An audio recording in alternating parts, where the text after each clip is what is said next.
ओम नमो भगवते वासुदेवाय। हरे कृष्ण। ओम सूर्याय नमः। आप सभी का दिन शुभ और मंगलमय हो। आज ज्येष्ठ मास के कृष्ण पक्ष का 14वां दिन है, यानी चतुर्दशी तिथि है और यह त्रयोदशी तिथि सुबह 8:31 तक रहेगी। उसके बाद चतुर्दशी तिथि पूरा दिन रहेगा। आज दिनांक है 15 मई और दिन है शुक्रवार। प्रिय श्रोताओं, आपने जिस आस्था, धैर्य और तप के साथ इस ज्येष्ठ मास की व्रत यात्रा को अपनाया है, वह न केवल ईश्वर को प्रिय है बल्कि आपके संपूर्ण जीवन को भी पवित्रता से भर देता है। हर दिन की यह कथा हमें केवल धर्म ही नहीं सिखा रही, बल्कि हमारे भीतर छिपे सत्य, तप और भक्ति को भी जागृत कर रही है। अब हम हाथ जोड़कर विनम्रता से भगवान श्री कृष्ण और सूर्य नारायण से प्रार्थना करते हैं कि यदि हमारे मन, वचन या कर्म में कोई भी असावधानी रह गई हो तो वह अपनी कृपा दृष्टि से उसे क्षमा कर दे और इस आध्यात्मिक मार्ग पर हमें सदैव बनाए रखें। हे प्रभु, आपकी छाया में ही यह तप सफल है, आपकी प्रेरणा से ही यह कथा सार्थक है। आपके बिना हम कुछ भी नहीं, ना शब्द, ना श्रद्धा, ना व्रत और ना ही कथा।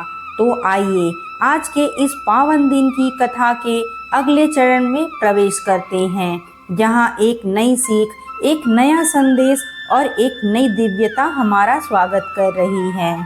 आज के दिन का महात्म्य। श्री ब्रह्मा जी आगे कहने लगे, हे विष्णु, प्राचीन काल में राजा ययाति के कुल में सत्राजीत नामक एक प्रतापी चक्रवर्ती राजा थे। वे अत्यंत प्रभावशाली, तेजस्वी, कांतिमान, क्षमावान, गुणवान और बलशाली राजा थे तथा धीरता, गंभीरता और यश से भी पूर्ण थे। उनके विषय में पुराणों के ज्ञाता एक गाथा गाते हैं कि महाभाव सत्राजीत के इस पृथ्वी पर राज्य करते समय जहाँ से सूर्य उदित होते हैं और जहाँ अस्त होते हैं और जितने क्षेत्र में वे भ्रमण करते हैं, वह संपूर्ण क्षेत्र सतराज क्षेत्र कहलाता है। राजा सत्राजीत संपूर्ण रत्नों से परिपूर्ण सप्तद्वीपवती पृथ्वी पर धर्म पूर्वक राज्य करते थे। वे सूर्य देव के परम भक्त थे। उनके ऐश्वर्य को देखकर सभी लोग आश्चर्यचकित हो जाते थे। उनके राज्य में सभी लोग अपने अपने धर्म का पालन करते थे। राजा सत्राजीत के 4 मंत्री थे। वे सभी अपार समर्थ वाले और राजा के स्वाभाविक भक्त थे। भगवान सूर्य के प्रति उनकी अत्यंत श्रद्धा थी और उनकी सामर्थ्य को देखकर न केवल प्रजा बल्कि स्वयं राजा भी अपने ऐश्वर्य पर आश्चर्य करते थे। एक बार उनके मन में विचार आया कि अगले जन्म में भी मेरा ऐसा ही ऐश्वर्य कैसे बना रहे। यह सोचकर उन्होंने शास्त्र और धर्म के तत्वों को जानने वाले ब्राह्मणों को बुलाया और उनकी यथोचित भक्ति पूर्वक पूजा कर उन्हें आसन पर बिठाया। फिर विनम्रता से कहने लगे, हे भगवान, यदि आप लोगों की मुझ पर कृपा है तो कृपया मेरी इस जिज्ञासा को शांत कीजिए। ब्राह्मण बोले, महाराज, आप अपना संदेह हमारे सामने निसंकोच प्रस्तुत कीजिए। आपने हमारा पालन पोषण किया है और हमें भोजन आदि से संतुष्ट भी रखा है। विद्वान ब्राह्मण का कर्तव्य ही है कि वह धर्म के संदेह को दूर करे, अधर्म से हटाकर कल्याणकारी मार्ग का उपदेश दे। आप अपनी इच्छा के अनुसार जो भी पूछना चाहें पूछ सकते हैं। तभी उनकी महारानी विमलवती ने भी निवेदन किया, महाराज, मेरा भी एक संदेह है, कृपया उसे भी महात्माओं से पूछकर दूर कराइए।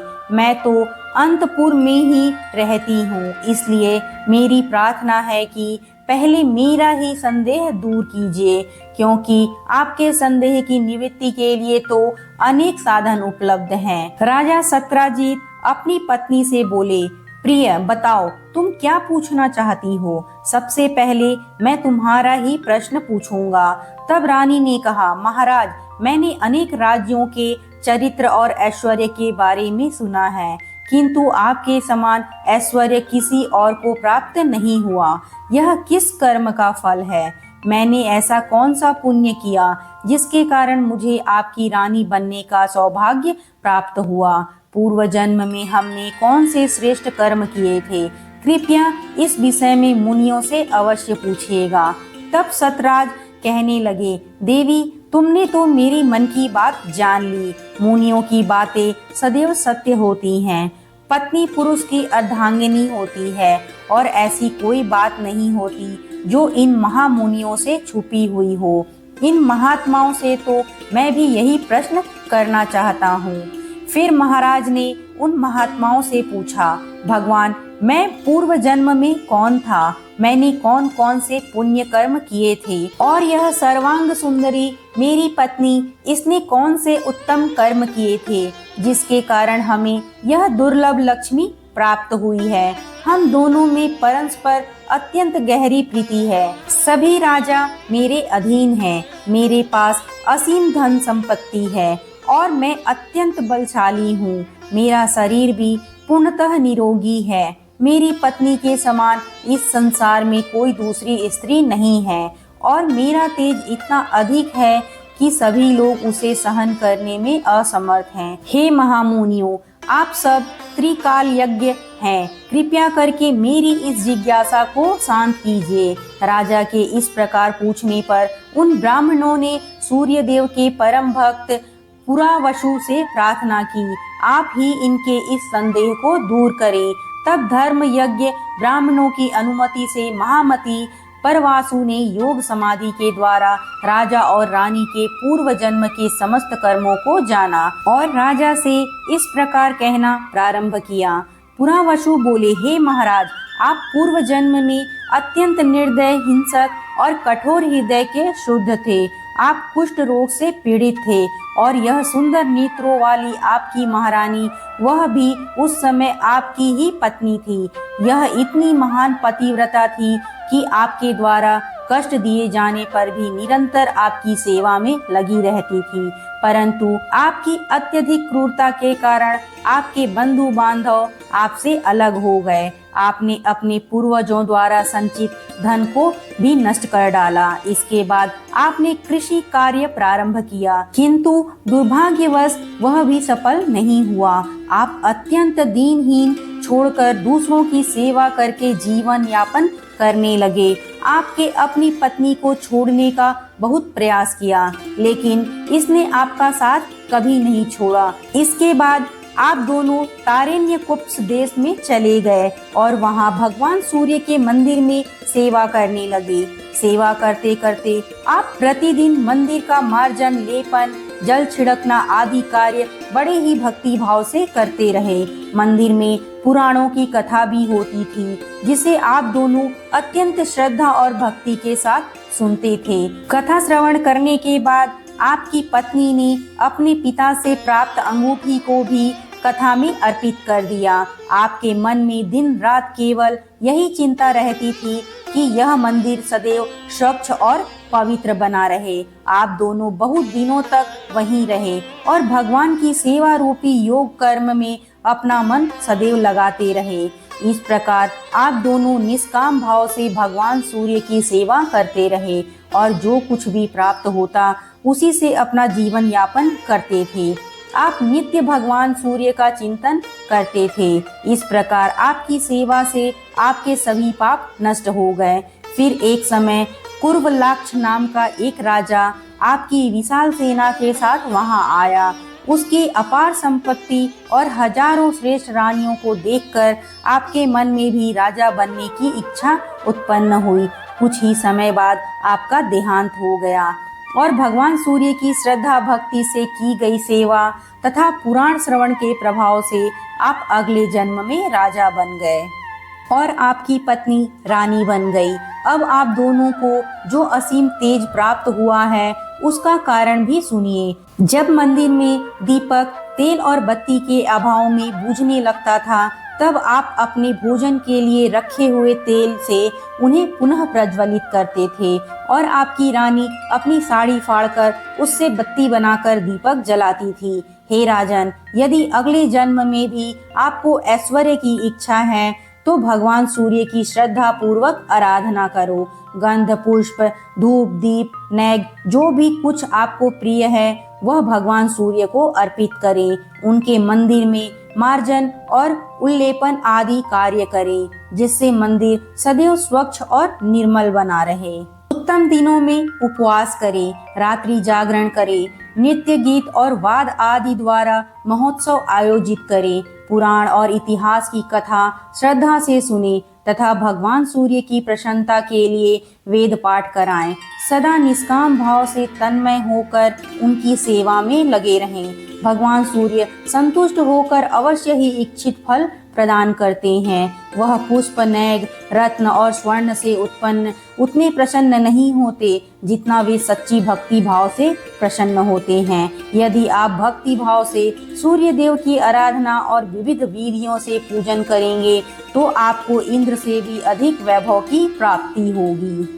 यह सुनकर राजा सत्राजित बोले, भगवान इंद्रत्व या अमृतत्व की प्राप्ति से जो आनंद मिलता है वही आनंद आज आपकी वाणी सुनकर मुझे प्राप्त हुआ है। अज्ञान रूपी अंधकार को दूर करने के लिए आपकी यह वाणी एक प्रज्वलित दीपक के समान है। हम अपनी संपत्ति के नाश की आशंका से अत्यंत व्याकुल थे, लेकिन आपने आज हमें संपत्ति प्राप्त का मूल तत्व बता दिया है। इससे यह सिद्ध हो गया है कि मुझे यह समस्त संपत्ति मेरे पूर्वज के सुकृत कर्मों के फल स्वरूप ही प्राप्त हुई है।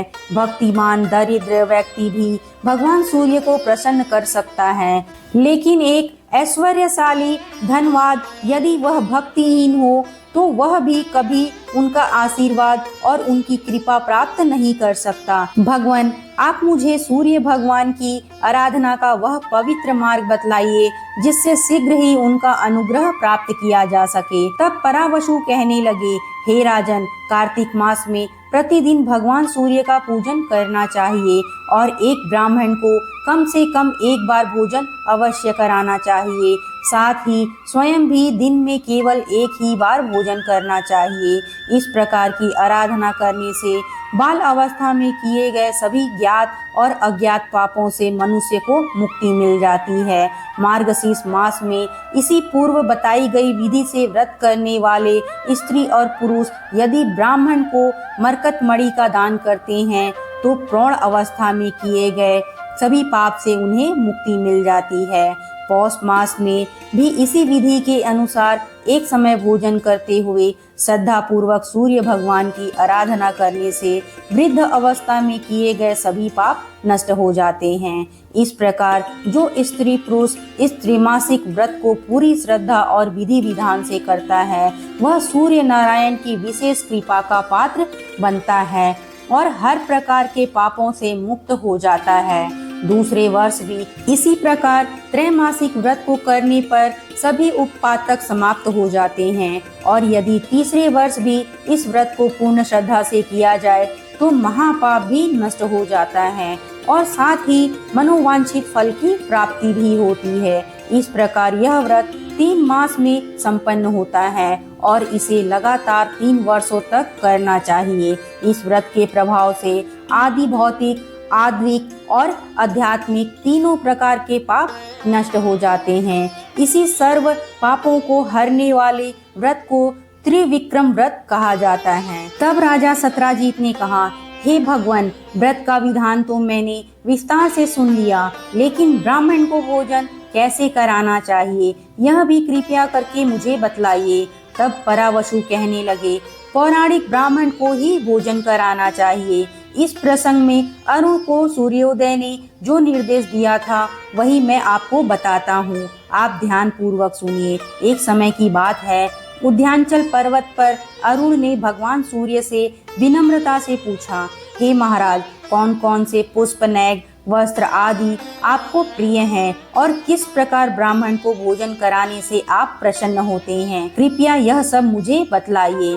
तब भगवान सूर्य इस प्रकार कहने लगे, हे अरुण, करवीर के पुष्प, रक्त चंदन, गूगल का धूप, घी का दीपक और मोदक आदि नैग मुझे अत्यंत प्रिय है। मेरे भक्त और पौराणिक ब्राह्मणों को दान देकर उसके प्रति श्रद्धा समर्पित करने से मुझे जितनी प्रसन्नता होती है उतनी प्रसन्नता गीत वाद्य और बाहरी पूजन से भी नहीं होती। मैं पुराण आदि के वाचन और श्रवण से अत्यधिक प्रसन्न होता हूँ। इतिहास और पुराण का वाचन करने वाला और मेरी पूजा करने वाला भोजक, यह दोनों ही मुझे विशेष रूप से प्रिय हैं। इसलिए पौराणिक ब्राह्मण का पूजन करना चाहिए और इतिहास पुराण आदि को श्रद्धा से सुनना चाहिए। और इसी प्रकार आज की कथा पूर्ण हुई। हरे कृष्ण जय श्री हरि। अब हम सब सुनेंगे सूर्य भगवान की चालीसा। कनक बदन कुंडल मकर, मुक्ता माला अंग, पद्मासन स्थित ध्याये, शंख चक्र के संग। जय सविता जय जयति दिवाकर, सहस्त्रांशु सप्ताश्वति मिरहर, भानु पतंग मारीचि भास्कर, सविता हंस सुनूर विभाकर, विश्ववान आदित्य विकर्तन, मार्तंड हरि रूप विरोचन। अंबर मणि खग रवि कहलाते, वेद हिरण गर्भ कहगाते, सहस्त्रांशु प्रद्योतन कहीं कहीं, मुनिगण होत प्रसन्न मोद लही। अरुण सदृश सारथी मनोहर, हाकत है साता चढ़ी रथ पर। मंडल की महिमा अति न्यारी, तेज रूप केरी बलिहारी। ऊंचे श्रवा सदृश है ज्योति, देखी पुरंदर लज्जित होते। नेत्र मारीचि भानु, अरुण भास्कर सविता, सूर्य अर्क खग, कलिहर पुषा रवि। आदित्य नाम ले, हिरण गर्भार्य नमः कहीं के। द्वादश नाम प्रेम सो गावे, मस्तक 12 बार नवावे। 4 पदार्थ सो जन पावे, दुख दारिद्र अग पुंज नशावे। नमस्कार को चमत्कार यह, विधि हरिहर को कृपा सार यह। सेवे भानु तुम ही मन लाई, अष्ट सिद्धि नव निधि तेहि पाई। 12 नाम उच्चारण करते, सहस जन्म के पातक टरते। उपाख्यान जो करते तव जन, रिपु सो जम लहते शित ही छन। धन सुत जुत परिवार बढ़ंतु है, प्रबल मोह को फंद कटतु है। अर्क शीश को रक्षा करते, रवि ललाट पर नित्य बहरते। सूर्य नेत्र पर नित्य विराजते, कर्ण देश पर दिन कर छाजते। भानु नसिका वास करहु नित, भास कर करत सदा मुख को हित। ओठ रहे पर्जन्य हमारे, रसना बीच तीक्षण बस प्यारे। कंठ सुवर्ण रेत की शोभा, तेग्म तेज सह कांधे लोभा। कुशा बाहु मित्र पीठ ही पर, त्वष्टा वरुण रहम सुउष्कण। युगल हाथ पर रक्षा कारण, भानुमान उर शर्म सुउदर्शन। बसत नाभि आदित्य मनोहर, कटी मंस हंस रहत मंद मुंद भर। जंघा गोपति सविता बासा, गुप्त दिवाकर करत हुलासा। विश्ववान पद की रखवारी, बाहर बसते नित तमहारी। सहस्त्रांशु सर्वांग समहारे, रक्षा कवच विचित्र विचारे। अस जो जन अपनी न माही, भय जग बीज करहु तेहि नाही। दरिद्र कुष्ठ तेहि कबहु न व्यापे, जो जन या को मन मह जापे। अंधकार जग का जो हरता, नौ प्रकाश से आनंद भरता। ग्रह ग्रसी ना मिटावत जाही, कोटि बार मैं प्रणवोताही। मन सदृश शत जग में जाके, धर्म राज सम अद्भुत बाके। धन्य धन्य तुम दिन मनि देवा, किया करत सुर मुनि नर सेवा। भक्ति भाव युक्त पूर्ण नियम सो, दूर हटत सो भव के भ्रम सो। परम धन्य सो नर तन धारी, है प्रसन्न जय पर तमहारी। अरुण माग मह सूर्य फाल्गुन, मध वेदांग नाम रवि उदय। भानु उदय वैशाख गिनावे, ज्येष्ठ इंद्र आषाढ़ रवि गावे। यम भादो अश्विन हिम रेता, कार्तिक होत दिवाकर नीता। अगहन भिन्न विष्णु है पुषहि, पुरुष नाम रवि है मल मासहि। भानु चालीसा प्रेम युक्त, गावई जे नर नित्य। सुख संपत्ति ले विविध, होई सदा कृत कृत्य। बोलो सूर्य नारायण भगवान की जय।